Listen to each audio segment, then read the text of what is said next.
Hey, salut à tous, j'espère que vous allez bien. On se retrouve pour un nouveau guide sur la mécanique. Donc comme on va parler de plein de choses, on n'ira pas trop dans les détails, mais toutes ces choses-là vont vous permettre de progresser mécaniquement sur le jeu. Et c'est ce qu'on appelle le plus souvent la micro. Bon, on entend souvent parler micro, macro. Tout simplement, la micro, c'est vos actions personnelles, et la macro, ça va être les actions en équipe. Personnellement, j'ai eu un déclic il n'y a pas si longtemps sur les mécaniques justement. J'ai regardé une vidéo, bon en plus je l'ai fait en réact, qui comparait un petit peu les rôles, les difficultés et l'intérêt sur la macro ou la micro des rôles. Et dans cette vidéo, il disait justement qu'en ADC, on n'avait pas besoin de macro, mais au contraire, on avait besoin d'énormément de micro, de mécanique. Et en fait, jusque-là, moi, je regardais beaucoup de vidéos de macro, à quel timing faire les nashs, etc., les tourelles et tout ça. Et je me suis dit, bah en fait, ça sert à rien. Et juste après, je me suis dit, non, pas vraiment, ça sert à rien, ça sera un bonus. Mais c'est vrai qu'il faut quand même que je me concentre sur mes mécaniques. Donc si vous voulez savoir, le champion le plus macro, c'est jungle. Mais si vous voulez quand même vous améliorer mécaniquement, restez, vous êtes au bon endroit. Donc qu'est-ce qu'on va appeler et qu'est-ce que j'appelle moi la micro? La micro, ça va être vos déplacements, votre capacité à voir les sorts, les HP, la mana, les minions. Donc en règle générale, votre capacité de prise d'information et la vitesse à laquelle vous vous adaptez. Puisque quelqu'un qui va réagir plus vite, même si vous avez les bonnes réponses, s'il va réagir plus vite, il va avoir un avantage. Et la première chose à faire pour mieux voir les sorts et s'y attendre, tout simplement, faut les apprendre. Donc la meilleure chose à faire évidemment, c'est d'apprendre par cœur tous les champions. Mais bon, vous vous en doutez, ça demande énormément de temps et au début, on n'a peut-être pas envie de faire ça en premier. Donc n'hésitez pas à juste vous renseigner, regarder quelques vidéos, des guides par exemple, ou bien juste à tester des champions de temps en temps pour apprendre leurs sorts et savoir quand est-ce qu'ils sont forts, qu'est-ce qui est fort avec leurs champions et leurs faiblesses. On va prendre l'exemple simple de Ramus. Si vous êtes full AD, bah vous avez perdu. Tout simplement parce que le champion achète énormément d'armure et est très fort contre les AD. Il va falloir apprendre aussi tous les sorts qui CC. Si vous êtes ADC comme moi, le cocon d'Elise, les caches de Morgana, etc. Il faut les connaître et savoir à quoi ça peut ressembler, si ça va vite, comment les dodge, la portée, etc. Tout ça vient au fur et à mesure avec l'expérience, mais il faut savoir l'anticiper un minimum. Si par exemple vous ne savez pas que Ringard peut vous CC, ce que je ne savais pas au début, et bah vous allez être vite surpris. Et bien sûr, comme pour tous les jeux, pour apprendre quelque chose, bah il faut mourir, faut faire des erreurs. Donc c'est pas très grave si au début vous mourrez plein de fois pour des choses que vous ne savez pas. Mais la pire chose à faire, ça serait de ne rien apprendre, à juste attendre sous la tour. Donc ce que je vous conseille, c'est quand même de rester proactif, de tenter des trucs, puisque si vous êtes là pour progresser, bah vous allez devoir perdre.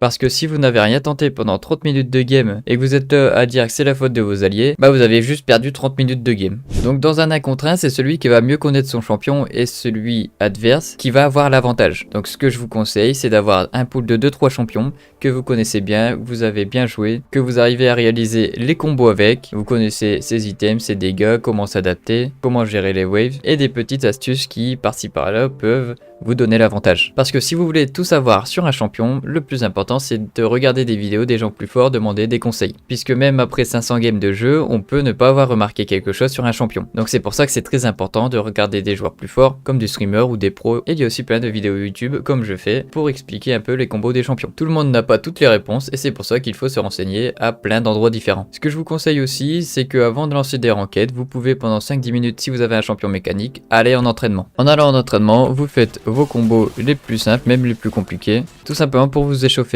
mécaniquement et être prêt à tout moment si en ranked vous avez besoin de faire cette mécanique. Je vais vous parler maintenant de vos paramètres de souris et votre sensibilité. Je ne sais pas si vous êtes déjà au courant, mais lorsqu'on joue à n'importe quel jeu, que ce soit FPS ou bien même à League of Legends, tout le monde vous conseille de désactiver l'amélioration du pointeur. Je vais vous expliquer simplement, mais pour la désactiver, vous allez taper souris, aller dans options supplémentaires de la souris, option du pointeur et désactiver, améliorer la précision du pointeur. Pour faire court, quand elle est activée, selon la vitesse à laquelle vous allez bouger votre souris, la souris va aller plus loin. Et donc ça va être un frein pour votre mémoire musculaire. On veut être sûr que quand on se déplace d'une certaine distance, ça fasse tout le temps la même distance sur le jeu. Ce que je peux vous conseiller, c'est si vous avez une souris sur laquelle vous pouvez changer vos DPI, mettez tout simplement au milieu, comme ça il n'y aura pas de traitement et ça sera plus rapide à réagir. Et c'est la même chose sur League of Legends, laissez à 50 pour éviter qu'il y ait du traitement, c'est comme si c'était à 0. L'important c'est quand même d'avoir la même sensi quand vous êtes sur le jeu et en dehors du jeu. Comme ça vous avez l'habitude et comme je vous ai dit, c'est la mémoire musculaire qui va travailler. Vous avez la possibilité aussi pour vous entraîner d'aller sur le dodge,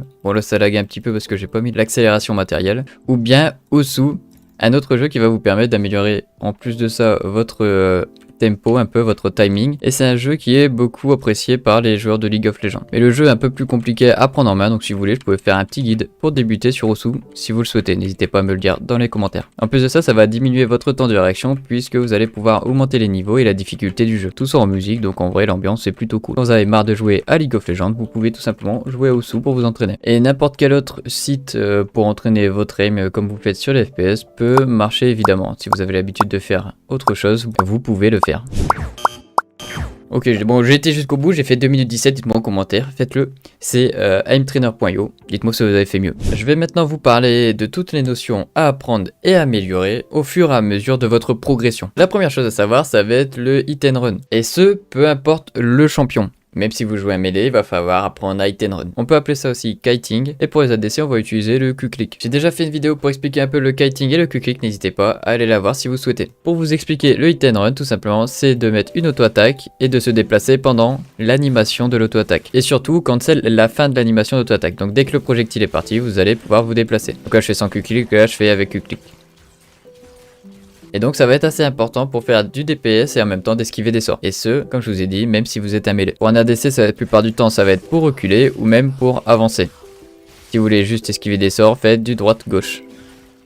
Vous pouvez faire 2 fois à droite, 1 fois à gauche, 2 fois à droite, 2 fois à gauche, etc. Bon, j'ai dit 2 fois à droite, je l'ai fait qu'une fois, mais vous avez compris l'idée. On va parler maintenant du dodge. Donc dodge va être tout simplement le fait d'esquiver les sorts. Il y a des façons particulières d'esquiver les sorts, et celle la plus simple, ça va être de partir dans la direction perpendiculaire à votre ennemi. On va prendre l'exemple ici de Xerath qui a décidé de pré-shoot mes déplacements. Donc pour lui, je vais arriver là au moment où il va balancer son sort. Donc l'idée, si vous voulez l'esquiver, c'est comme je vous ai dit, dans une direction perpendiculaire, donc totalement à l'opposé de celle à laquelle vous allez. Parce que si vous voulez esquiver son sort en ligne droite par exemple, vous êtes ici et vous allez par là, il y a très peu de chances qu'il rate son sort, tout simplement parce que vous ne pouvez pas faire un droite à gauche et le peu que vous allez faire dans tous les cas, on va bien faire la flèche, et même si vous avez beaucoup de move speed, sans de sort de déplacement, vous n'allez pas pouvoir l'esquiver. L'idée c'est que même si vous êtes proche de lui et qu'il est en train de canaliser, n'essayez pas d'aller vers l'arrière, essayez plutôt d'aller à gauche ou à droite. Comme ça, au moment où il lâche son sort, et bah vous changez de direction. Comme ici où j'allais vers la droite, et au dernier moment, j'ai tourné vers la gauche.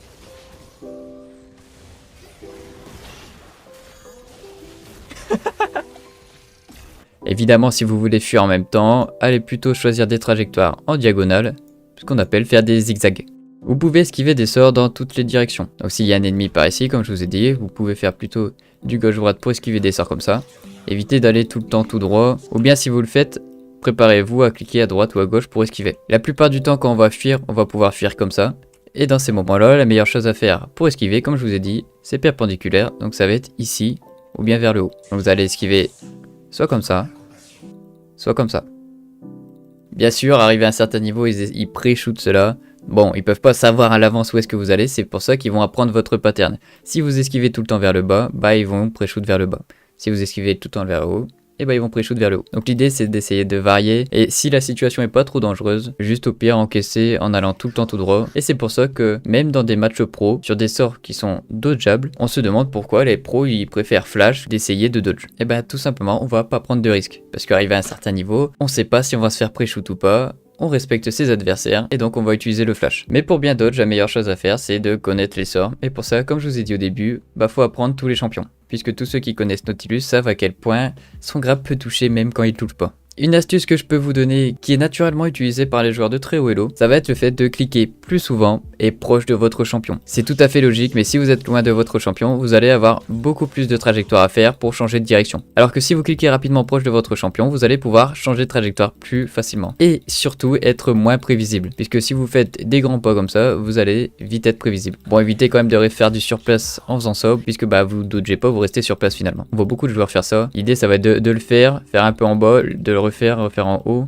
et vous pouvez faire ça assez souvent dans toutes les directions plein de fois. Tout simplement pour vous rendre imprévisible, même quand il n'y a pas de danger, même quand il n'y a rien. Et ça vous permet de rester réactif, puisque si vous attendez là, vous regardez ailleurs, vous regardez votre téléphone, vous lâchez votre clavier, vous n'allez pas être chaud, vous n'allez pas être réactif. Et alors le fait de tout le temps cliquer et de faire du mouvement va vous permettre de, peu importe la situation, réagir très rapidement. Après ça veut pas dire que vous allez pouvoir vous en sortir à tous les coups, mais vous allez avoir une longueur d'avance. Bien sûr au début ça peut être fatigant pour certaines personnes peut-être de cliquer très souvent, mais je vous assure si mécaniquement vous voulez être meilleur, c'est la voie à suivre. Vous avez sûrement déjà remarqué, je prends l'exemple de Gumayusi, il lui passe son temps à appuyer sur Q et cliquer en même temps pour avoir la range de ses auto-attaques, et on entend tout le temps quand il est en stream ses clics de clavier.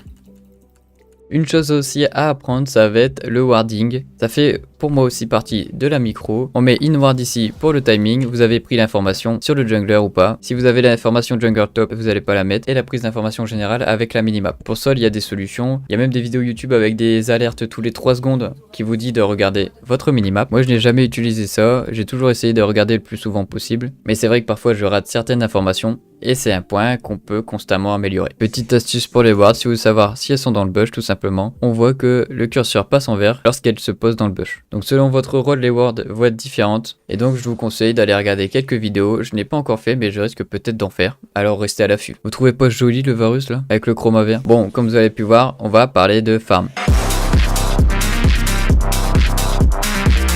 Puisque ça fait aussi partie de votre micro. Tout simplement, le fait de bien savoir la stit, de bien farmer, va vous aider grandement à avoir plus d'argent et de faire plus de dégâts. Alors des astuces simples pour pouvoir farmer, vous avez juste à suivre les champions qui perdent le plus d'HP, c'est-à-dire ceux qui ont les focus des sorciers, puisque les sorciers vont faire plus de dégâts que les mêlées, et les canons plus de dégâts que les sorciers. Si vous voulez un tuto complet sur le farming ou le wave management, j'ai déjà fait 2 vidéos dessus, alors n'hésitez pas à les voir. Dans ces vidéos, on parle des timing back, de la gestion de wave, des façons de push ou bien même du freeze. Mais si vous voulez vous améliorer en farm, va falloir juste pratiquer et se concentrer dessus. Vous pouvez aller en entraînement et farmer sans item, ça sera beaucoup plus compliqué à faire. On va parler d'autre chose qui est très peu expliqué, mais qui reste assez important et peut être logique d'une certaine façon. Ça va être le fait d'optimiser vos golds et vos items en général. Je vais prendre l'exemple ici du percepteur qui m'arrive assez souvent d'essayer d'optimiser. C'est-à-dire qu'ici on pourrait acheter la dague dentelée et rien d'autre. Mais la plupart du temps, moi ce que je vais faire c'est acheter une pioche plus une épée longue qui va nous permettre d'avoir 35 d'AD de plus au lieu d'avoir seulement 20 puisqu'on avait déjà une épée longue. Mais en plus de ça on gagne de la létalité donc ça peut être plus optimal. Même si en termes de stats je sais pas ce qui est le mieux, ce qui est sûr c'est que ça va être plus facile de racheter après une dague dentelée à 400 que d'acheter une pioche à 875. Ça va être la même chose par exemple pour le Shadow Flame, on va tendance à acheter la baguette trop grosse en premier puisque c'est l'item le plus dur à avoir. Avoir plus de 1000 gold sur soi n'est pas forcément facile à faire à tout moment de la game. C'est-à-dire que vous faites catch, vous avez 800 gold sur vous. Si vous avez déjà acheté par exemple l'alternateur à la place de la baguette, bah vous pourrez rien acheter avec votre bac. On va parler maintenant de la gestion du mana, tout simplement de prendre l'information combien de mana vous avez. Ça peut être un détail et ça paraît logique évidemment. Mais le nombre de fights qu'on a perdu parce qu'on pensait avoir le mana pour pouvoir tuer votre ennemi, vous pouvez regarder votre mana en bas ou même sur votre personnage. L'avantage c'est qu'en bas vous avez la valeur exacte. Et comme vous pouvez voir, moi on voit bien le coût des sorts. Et pour savoir combien coûte un sort, vous allez dans les options d'interface et cocher mana. Vous allez aussi pouvoir cocher l'expérience, puisqu'en plus de gérer votre mana, vous pouvez gérer votre XP. Et le passage du niveau 3 à 4, du niveau 5 à 6 est très important, peu importe la lane. Il faut donc essayer de tout calculer par rapport à votre mana et votre expérience. Je vais parler un petit peu des options utiles. Si vous n'êtes pas jungler, vous pouvez désactiver l'attaque automatique. Et l'option aussi cibler les champions uniquement, activable, désactivable. Ça va tout simplement mettre votre curseur ici en blanc. Si vous avez l'autre curseur, ça va faire autre chose. Mais ça va vous permettre d'avoir seulement la possibilité d'attaquer les champions. Donc ça peut vous aider lors des camps ou lorsque vous voulez vous escape. Mais évidemment aussi lorsque vous voulez dive sous tour. Je vais mourir là. Non, c'est bon. Dive sous tour. C'est un pléonasme.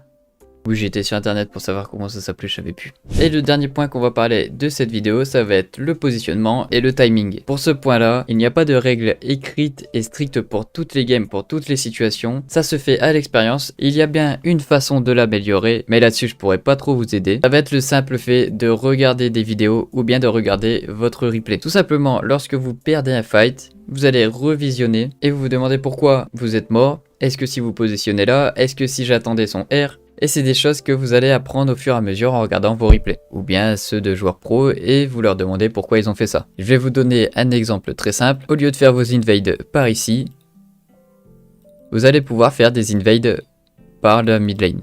Bon, si à part si c'est cover ici, mais dans tous les cas, vous aurez plus de chance puisqu'en fait tout simplement ils n'auront pas la vision à partir de là. Donc si vous avez un CC, ça va être beaucoup plus simple de le toucher. Vous allez surprendre plus facilement vos ennemis et c'est ce qu'on appelle jouer avec la vision. Ce qui va être aussi très important lorsque vous êtes en duel. Puisqu'on peut remarquer que dans des games de très haut elo, certains ADC vont avoir l'habitude de mettre une auto, se cacher dans le bush, sortir du bush, remettre une auto, se recacher dans le bush.